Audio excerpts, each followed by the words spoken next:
Gente, vamos dar uma olhadinha agora na isomeria geométrica, ou isomeria cis-trans. Cis significa aquilo que está do mesmo lado, junto, e trans, que são opostos, transversais.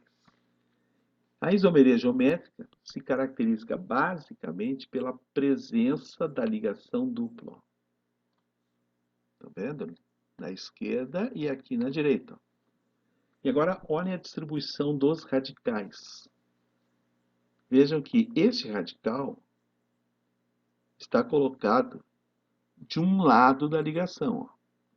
Tá? Esse aqui é o radical com um elemento com maior número atômico. Né? E aqui, esse radical também com um elemento com maior número atômico está do outro lado. Ó. Vejam que eles são opostos à ligação dupla. Essa é a forma trans.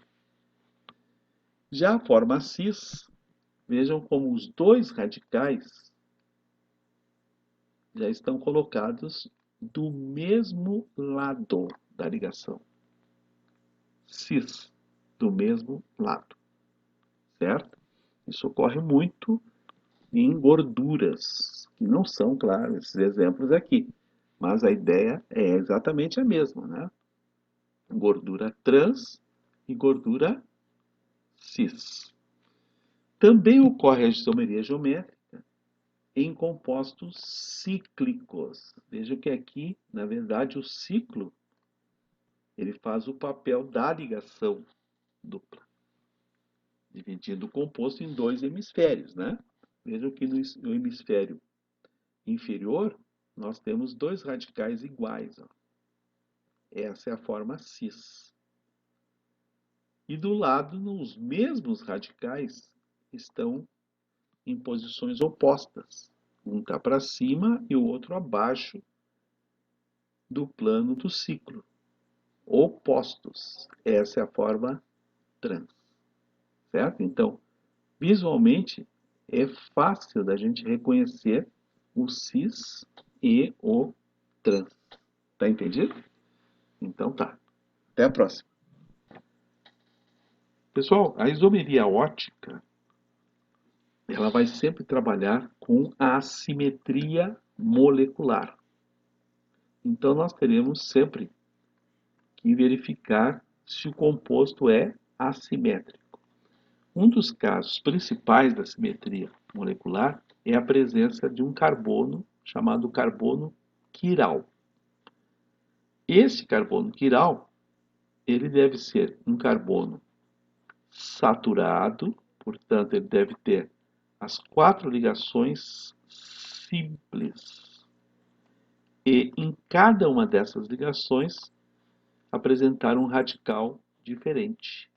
Por exemplo, ó, vamos exemplificar aqui um radical X, um Y, um radical Z e um radical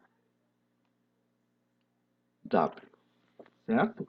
Então, os 4 radicais sendo diferentes, esse carbono é assimétrico. Ele vai apresentar a simetria molecular, é um carbono quiral. A presença desse carbono quiral vai fazer com que apareçam os isômeros óticos. Esses isômeros óticos, um em relação ao outro, eles são enantiômeros.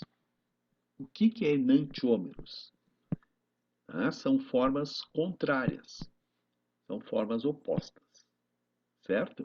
Bom, os isômeros ativos, o que é o isômero ativo?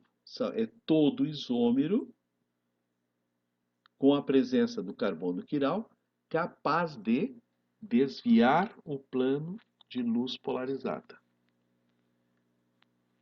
O isômero que desvia o plano da luz polarizada para a direita chamamos de distrógeno.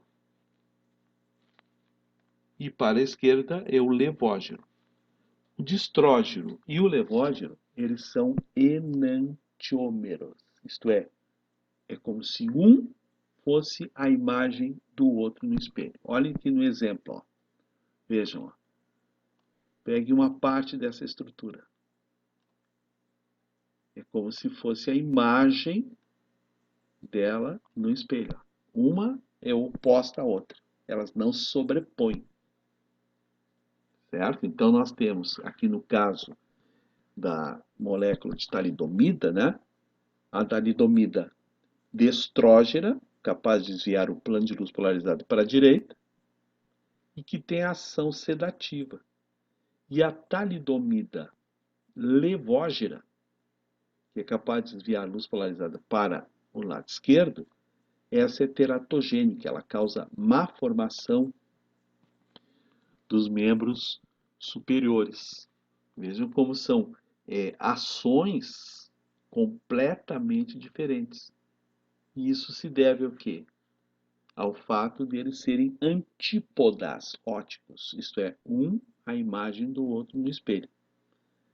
Se nós juntarmos 50% do isômero de estrógeno e 50% do isômero levógeno, nós vamos ter um isômero inativo, que não desvia o plano de luz polarizado. A esse isômero a gente dá o nome de racêmico, certo? Agora, nós podemos também ter formas que são isômeros, mas que não são um a imagem do outro. Isto é, isômeros que não são enantiômeros.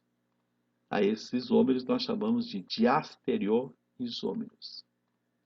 São isômeros que não são enantiômeros, isto é, um não é a imagem do outro.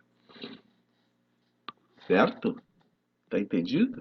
Então tá. Então, até a próxima. Até lá.